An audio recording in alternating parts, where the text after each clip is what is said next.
মানুষ নিজের দোষ নিজে দেখে না, নিজের পাছা দিক মানুষ নিজে দেখে না। সুঁয়ের পাছা দিকে ছান্দা আছে একটা, আর চালুনের পাছা দিকে কতটি ঝাঁঝরা আছে গুনতে পারবেন? সারাদিনও গণ হবে না, গোটা বছর গুনতে লেগে যাবে কতটি ছান্দা আছে। তো চালুন সুঁইকে কহেছে যে হাজি ভাই তোমার পাছা কেন ছান্দা? তখন সুইটা আফসোস করে কহেছে হারে ভাই, হার পাছা দিকে তুই একটাই ছান্দা, তাও তোর চোখে পড়ে গেল, আর তোর পাছা দিকে ঝাঁঝরা হয়ে আছে, ফোকা ফোকা আছে, তো তোর হুঁশ নাই। তো চালু লক করে থেকে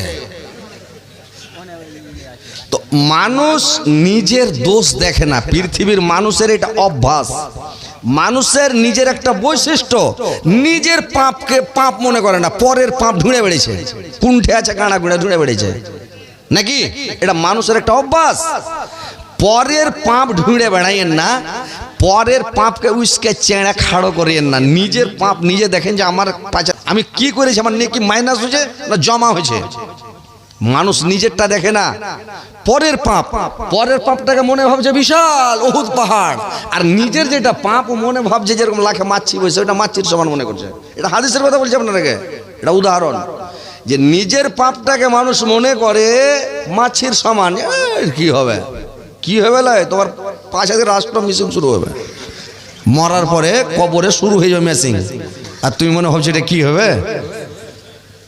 আর পরের পাপটাকে খুব সমালোচনা, মানুষের সমালোচনা করার এটা মানুষের অভ্যাস।